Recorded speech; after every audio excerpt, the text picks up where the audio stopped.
The top stories tonight in Y News. President Ferdinand Marcos Jr. assures to continue the implementation of free tertiary education in all state colleges and universities. Senate vows to probe into the alleged wiretapping of Chinese embassy against a military official on the West Philippine Sea issue. Atin Ito Coalition successfully embarks on their second civilian mission to Bajo De Masinloc. And we will discover why the administration of United States President Joe Biden announced new tariffs on a range of Chinese imports.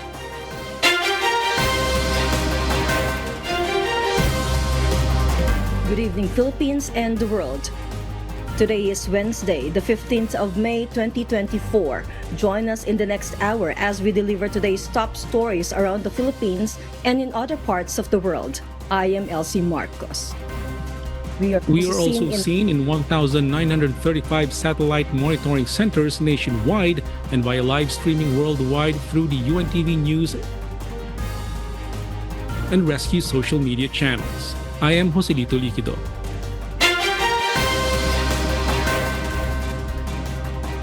First in the news. President Ferdinand Marcos Jr. will continue to prioritize providing free education to the youth.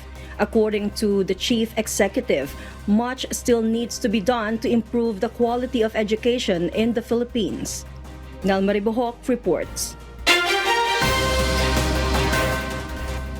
President Ferdinand Marcos Jr. assured that the implementation of free tertiary education in all state colleges and universities will continue to be supported under the Universal Access to Quality Tertiary Education Act. In fact, according to the President, this year the government allocated 134 billion pesos for SUCs so that many students can benefit from free education. This administration remains committed to the continuing provision of a free tertiary education in public universities and colleges for qualified students. In his speech during the National Higher Education Day Summit at the Philippine International Convention Center in Pasay City, President Marcos cited the need to improve the country's academic performance. While more Philippine universities were included in the recent world rankings, PBBM expressed disappointment over the non-ranking of any Philippine university in the top 100 Asia University rankings. Times Higher Education 2024 Asia University rankings, unfortunately, no Philippine university has reached top 100, with the country's top schools either dropping or maintaining their rankings. This just goes to show that much work is still to be done. We must pursue a comprehensive and all-encompassing strategy that will turn this trend around. President Marcos underscored that the future of today's generation largely depends on the quality of higher education system that the present leadership could provide, where the young are armed with the right skills to survive and thrive in a rapidly changing world. He also said that promoting quality higher education is a collaborative effort of both the public and private sectors. Nel Maribohok, UNTV News and Rescue, we serve the people, we give glory to God.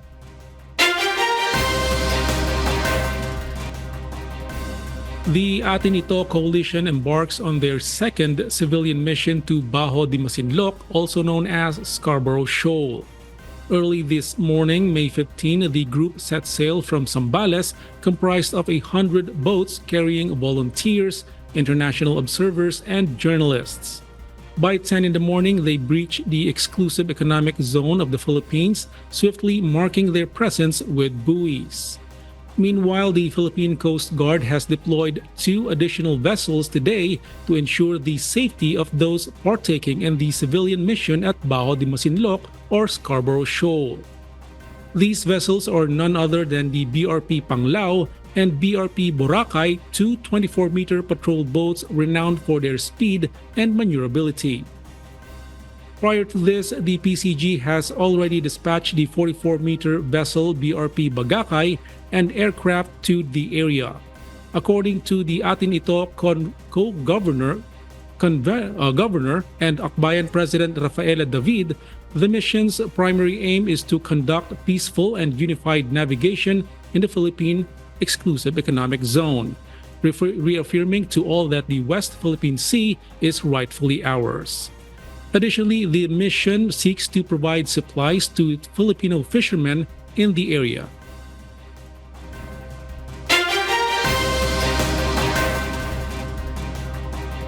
And for the news abroad, United States has slapped major tariffs on Chinese electric vehicles, advanced batteries, and other goods. The administration of United States President Joe Biden made a significant move, announcing new tariffs on a range of Chinese imports. Ryuji Sasaki will tell us why live. Yes, Ryuji, good evening.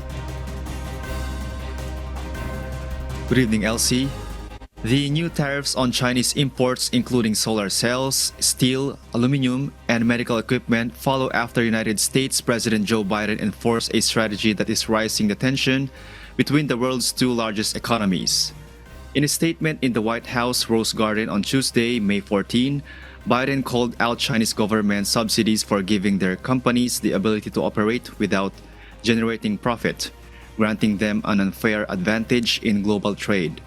Tariffs put in place by former President Donald Trump will be kept, while others like electric vehicle duties will be quadrupled to more than 100%, and semiconductor tariffs up to 50%. According to the White House, the changes will affect $18 billion in imported Chinese goods. In 2023, the U.S. imported $427 billion in goods from China and exported $148 billion to the latter. The new tariffs also come as Biden and Trump's campaigns continue to go head-to-head to show who is tougher on China. Back to you, Elsie. Thank you, Ryuji Sasaki, reporting live from Japan.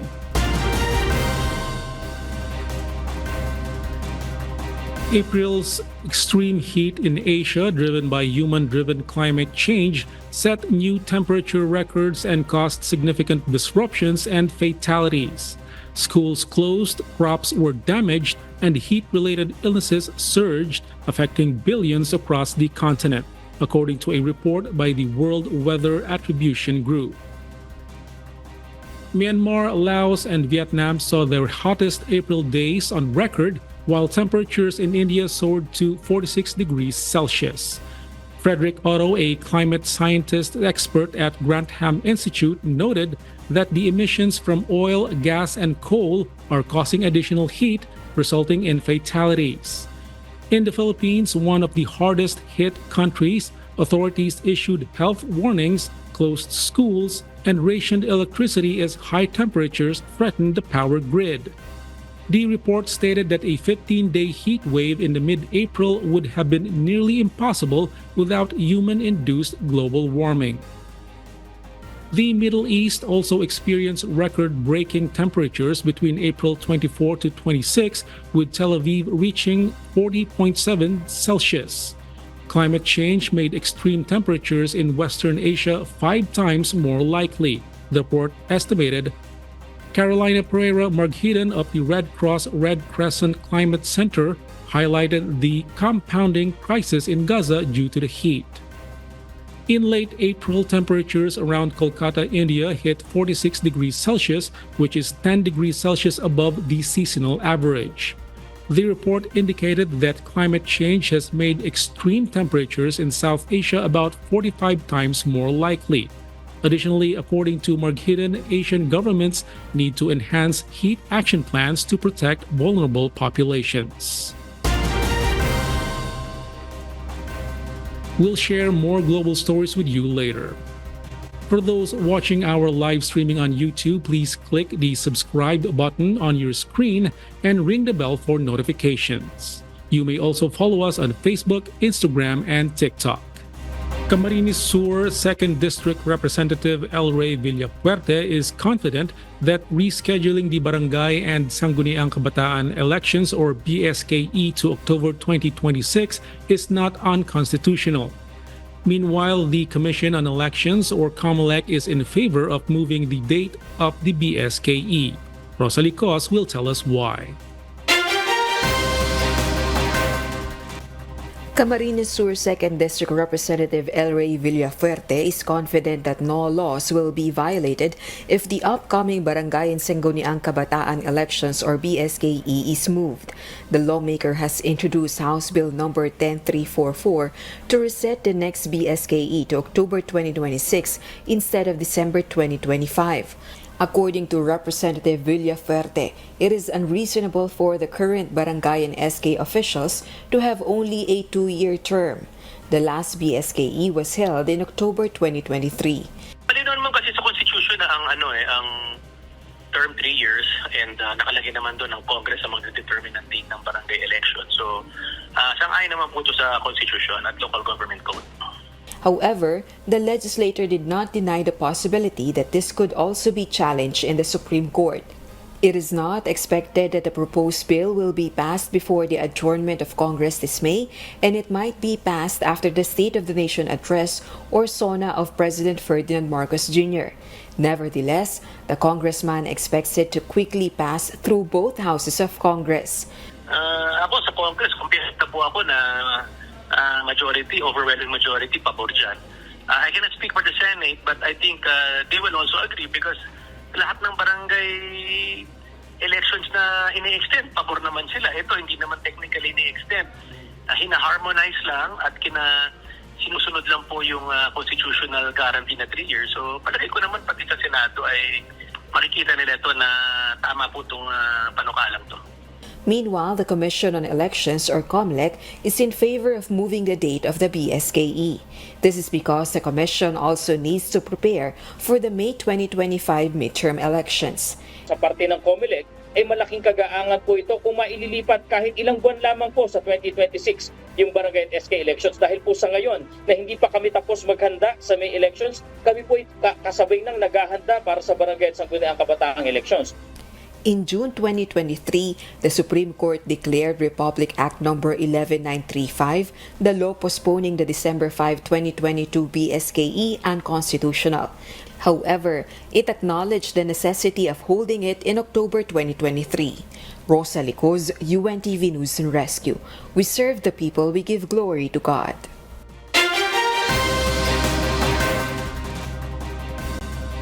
The Senate will launch an investigation into the alleged wiretapping of Chinese embassy against a military official on the West Philippine Sea issue. This comes after Senator Francis Tolentino filed a resolution seeking to probe the embassy's possible violation of the anti-wiretapping law. Should the wiretapping be proven true, the lawmaker wants China to formally apologize to the Philippines and for its officials to waive their diplomatic immunity to face sanctions. Pwedeng i-declare na persona non grata. Pag persona non grata, pauwiin. Number 2, it can lead to the Department of Foreign Affairs calling for the reduction in size of the personnel of the embassy. Wala itong acknowledgement na nagkaroon nga talaga ng pag-uusap na merong new model. Because that's extraneous. Ang tinutukoy natin dito, was there indeed a wiretapping? Kahit ito lang yung ceremonial greetings, good afternoon, ni hao, tinap mo, that's a violation of the wiretapping law. The Chinese embassy is invited to attend the hearing but has yet to confirm if Chinese Ambassador Wang Xilian will attend the Senate inquiry. The Bureau of Immigration is facing a mounting challenge as the number of foreign nationals detained in their facilities surpasses capacity. In response, the Bureau is stepping up coordinations with other law enforcement agencies to manage this situation. This move aims to ensure that not all foreign nationals who violate the law find themselves in BI detention facilities, as these facilities find themselves stretched beyond their limits. Jed Darisina details why. The Bureau of Immigration is planning for the rehabilitation of their detention center at Camp Bagong Diwa in Taguig City due to the congestion problem. According to immigration spokesperson Dana Sandoval, the capacity of the current VI facility is only 100, but more than 300 foreign nationals are currently detained. This includes the illegal Chinese workers arrested at the Pogo Hub in Bamban, Tarlac who were deported just yesterday, May 14. It feels like it's getting smaller and smaller every year because the number of arrests that we have is getting bigger and bigger. Final discussions are being done on where the foreign nationals will be temporarily placed while the area is being rehabilitated. The target completion of the said facility is until next year. Ang importante din kasi is make the area livable, maganda at kahit paano decente. Kasi yun din naman ang goal natin. Hindi naman natin gagawing 5-star hotel ito, but actually gusto natin livable ito for foreign nationals that are facing deportation charges. Because again, this is not a jail. This is a detention facility for foreign nationals na merong mga deportation cases. Currently, the Bureau of Immigration is cooperating with the other law enforcement agencies, so not all foreign nationals who will violate the law will be brought to their facilities. We make do with what we have, and what we do is we partner with other local law enforcement agencies. If there are joint arrests, sa kanila ang physical custody. Like in the case of PAOK, since it's the operation, sa kanila yung physical custody, sa amin yung legal custody, because there's really no space in our facility right now. BI's plan also includes strengthening security of their detention facility. Jed Neresina, UNTV News and Rescue. We serve the people, we give glory to God.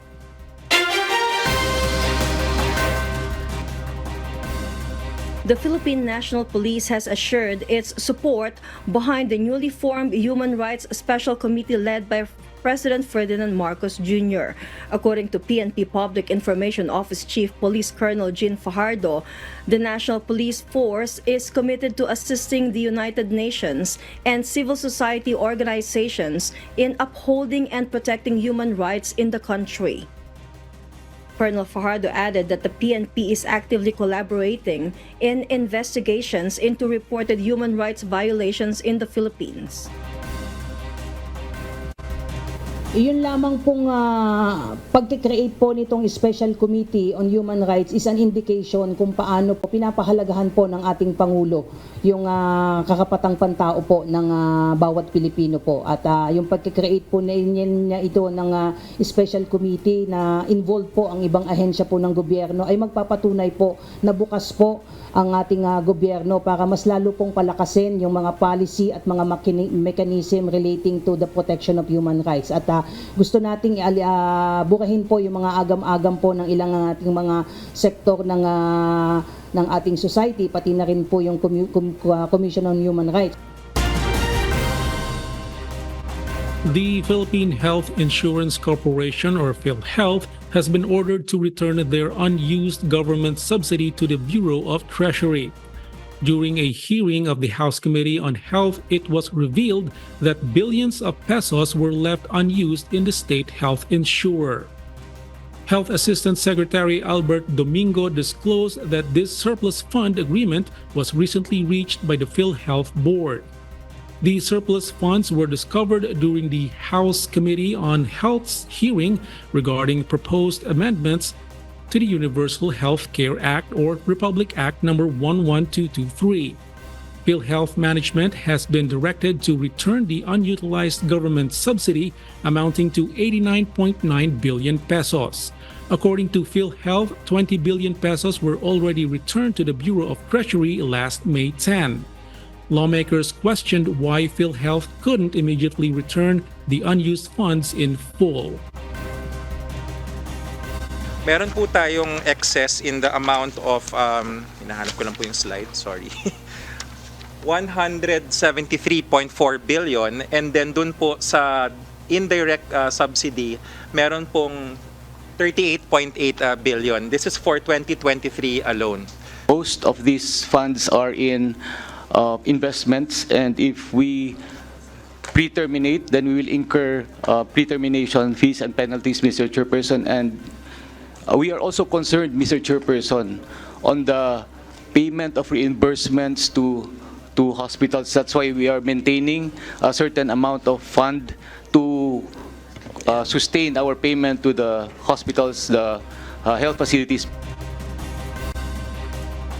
As a result, the issue of reducing PhilHealth's premium contribution rate or expanding the benefit package or the state health insurer was once again raised during the House Committee on Health hearing. Kayo, PhilHealth, clearly nabibilaukan po kayo sa dami po ng pera na pumapasok sa inyo.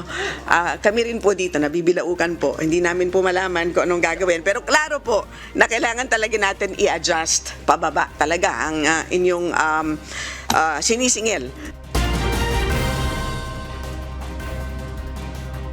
The Land Transportation Office or LTO said it will deploy sufficient personnel who will augment to the land transportation franchising and regulatory in nationwide anti-colorum operations.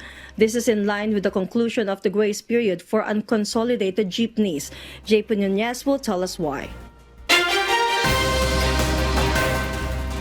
The Land Transportation Franchising and Regulatory Board or LTFRB warned operators and drivers of colorum vehicles. According to LTO Chief Assistant Secretary Vigor Mendoza II, the agency will deploy sufficient number of personnel to apprehend colorum vehicles. According to LTO Chief Assistant Secretary Vigor Mendoza II, the agency will deploy sufficient number of personnel to apprehend colorum vehicles. LTO personnel will augment to the nationwide anti-colorum operations of the Land Transportation Franchising and Regulatory Board or LTFRB, especially in Metro Manila.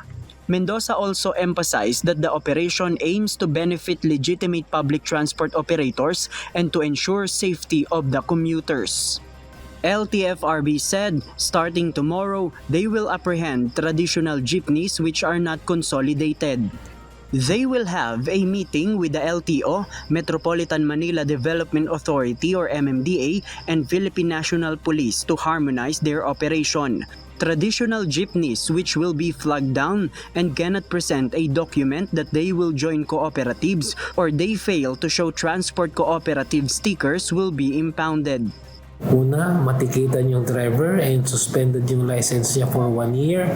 Yun pong sasakyan naman, pwede naman pong ma-impound na and then with a penalty of 50,000. There are about more than 1,000 traditional jeepneys in NCR which fails to join cooperatives.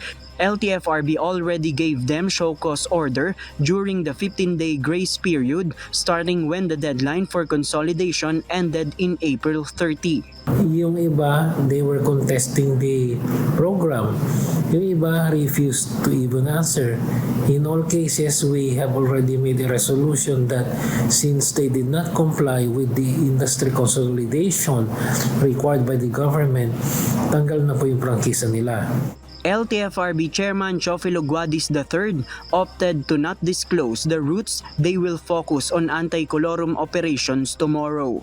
But the chairman said the agency definitely have a predetermined routes in NCR where unconsolidated jeepneys will be apprehended. JP Nunez, UNTV, News and Rescue. We serve the people, we give glory to God.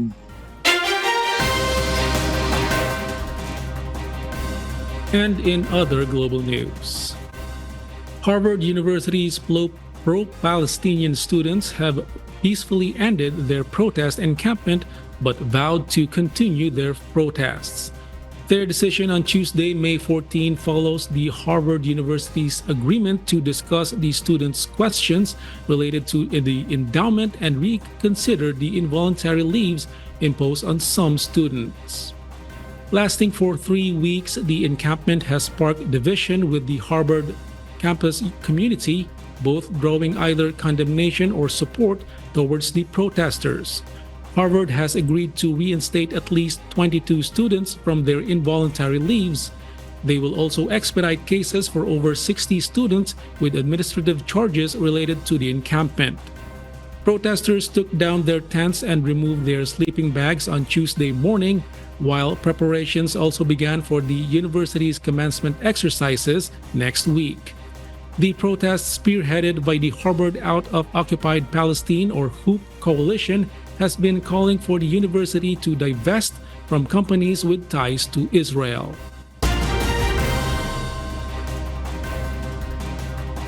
Over 200 Filipino nationals participated in the recently concluded Filipino International Students Convention held in Toronto, Canada.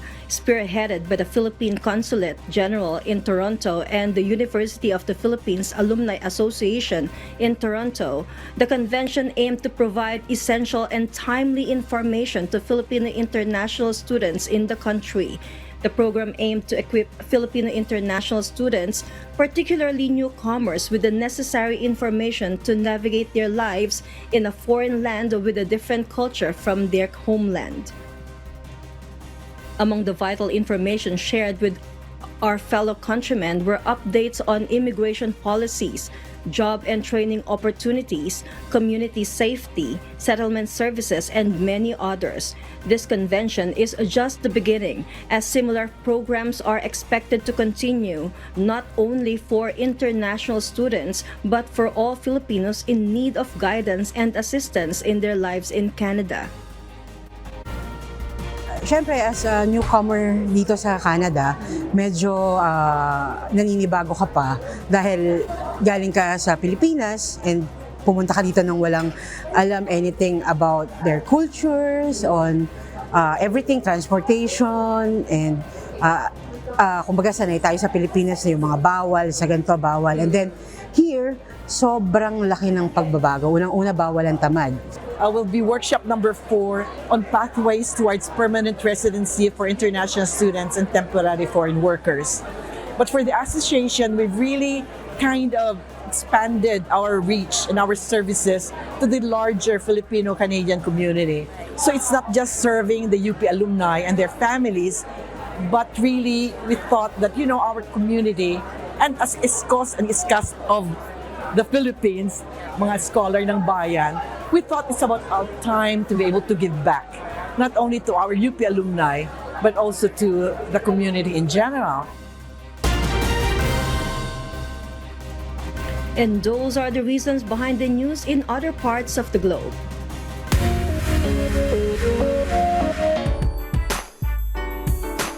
Wishers tuned in to the digital streaming of Wish Date Unexpected, this on the official YouTube channel of the KDR Music House last Sunday. Many were caught off guard by the unforeseen plot twists of the short film, while others couldn't help but swoon over the undeniable on-screen chemistry between the leading actors. JP Nunez reports. Tayo na lang dalawa.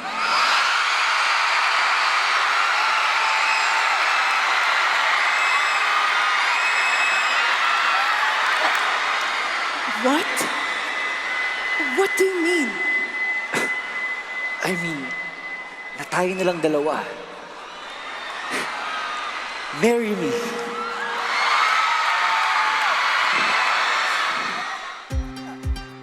In a vibrant and extraordinary tale of love, you'll be astonished at how love can take you to places and experiences you never imagined. Truly unexpected. That's the highlight of the short film, Wish Date Unexpected. Wishers devoted their Sunday night to tuning into the digital stream of Wish Date Unexpected. Many were surprised by the unexpected plot twist of the story. From the lines of every scene to the songs featured in the short film, wishers truly felt the story. Ang wish ko for you to find love like water. Ang tubig dumadaloy. Ang kanyang agos naghahanap ng makakasama. The love like water always finds its way back to the sea. Just like you. He will always find its way to the one he loves. Adding to the mix is the undeniable on-screen chemistry of the Wish Date artists, including TJ Marquez and Kate Yalung. Alam mo, Amy, But the question is, who is the sea? Where is the sea? Then I'll go back to.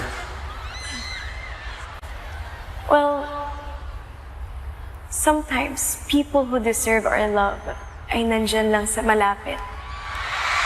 Pero hindi natin nakikita.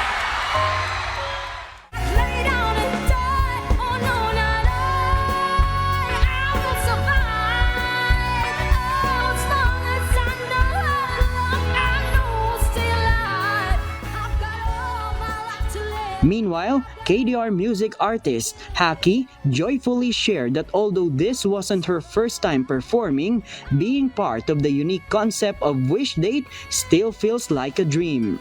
Surreal pa rin po ng feeling, and every time na mag-perform po ako, sobrang happy ko po. Yung concept po ng Wish 1075 and KDR Music House, it's a really unique concept po. Kasi I grew up watching only movies, iba rin po yung sa theatrical, iba rin naman po yung concert lang. Pero ito po, pinagsama-sama siya, and I'm really thankful and grateful to be a part of it po. So, ayun po, it's very unique.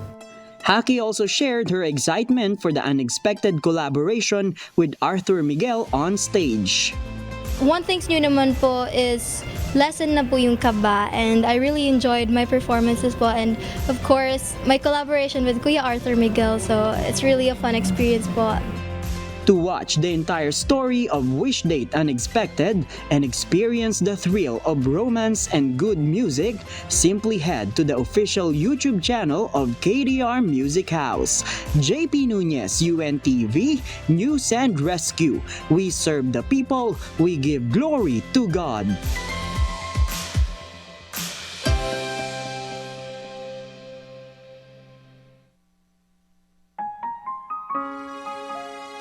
And before we close, we will leave you with the word, giving glory to God. From the book of 1 John chapter 4, verse 16, it says, "And we have known and believed that love that God hath to us. God is love, and he that dwelleth in love dwelleth in God, and God in him."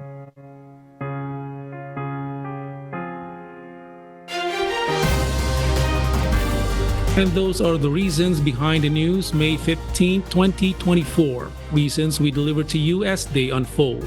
I am Joselito Liquido, live from Malaysia. And because we need to know, we will always ask why. I am Elsie Marcos, live from Auckland, New Zealand. We serve the people, we give glory to God.